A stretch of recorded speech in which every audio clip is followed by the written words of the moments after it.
We spend so much of our lives on this epic search for the one. But what if I told you that very search is the exact thing that's stopping us from finding real, lasting love? Today, we're going to dig into a pretty radical idea about what our relationships are actually for. We've all been there, right? That deep down hope that someone is out there who will just make it all better. The person who's going to heal our pasts, complete us, and basically fix everything. But what if this whole quest is built on a huge misunderstanding of what love even is? All right, so let's start by taking apart this powerful myth, this idea that one special person holds the key to all our happiness. Think about it. It's everywhere. Movies, songs, fairy tales, we are soaked in this story. The one about finding our other half, a kind of savior who will rescue us from feeling lonely or incomplete.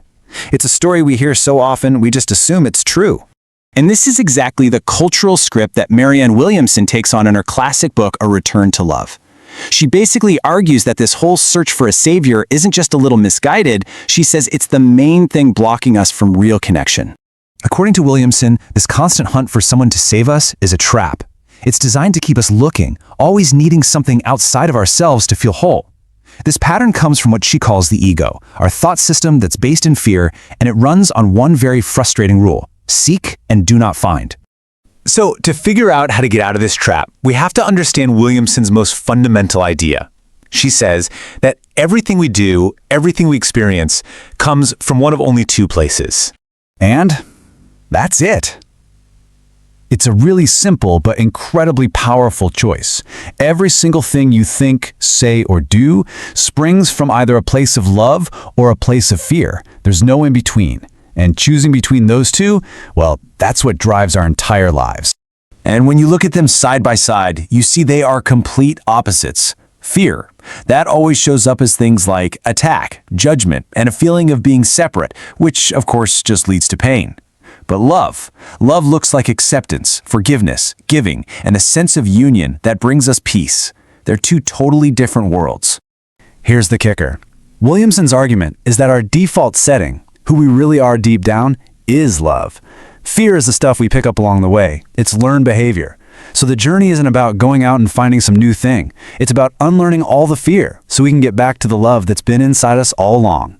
So, how does this choice between love and fear actually look in our day-to-day connections? Well, this brings us right back to our relationships. The model that's based on fear is what Williamson calls the special relationship.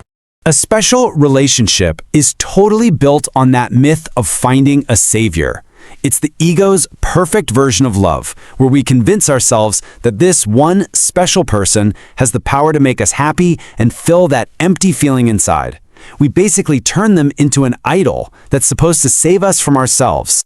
And you can always spot these relationships by their telltale signs. The underlying question is always, what am I getting out of this? It's driven by a sense of neediness, and it often uses guilt to get what it wants.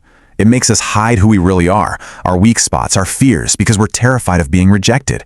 And the crazy part is, instead of bringing people together, it just makes that feeling of being separate even stronger. Okay, so if that's the problem, what's the solution? Well, this is where Williamson presents a really powerful alternative, the love-based model she calls the holy relationship. And the whole point here is completely different. This is not about two halves trying to make a whole. No, this is about two already whole people who come together for a much bigger reason: to help each other grow, to shine a light on the parts of themselves that need to heal, and to support one another in that journey. The difference is just night and day. The holy relationship starts with the question, what can I give here? Its goal isn't to find love, but to help each person tear down the walls they've built up against love.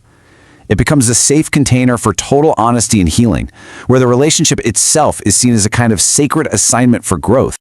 Now, this all sounds great in theory, but you might be thinking, how do you actually do this, right? How do we make that shift from the ego's special relationship to a holy one?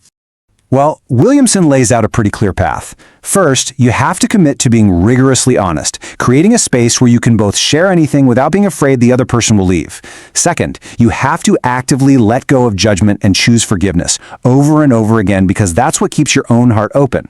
And third, and this is the big one, you shift your focus entirely onto your own growth, not on trying to fix or change your partner. And really, that changes everything. The work is always an inside job. The hunt for the perfect partner is just a distraction from the real work, which is becoming a person who's capable of perfect love. The question stops being, when is my soulmate going to show up? And it becomes, am I actually ready for them? And that brings us to this powerful idea that sums the whole thing up. The journey isn't some search party out in the world. It's an archaeological dig inside yourself.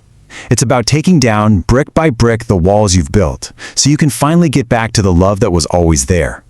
So the real question for you is, what barriers might you be holding on to right now?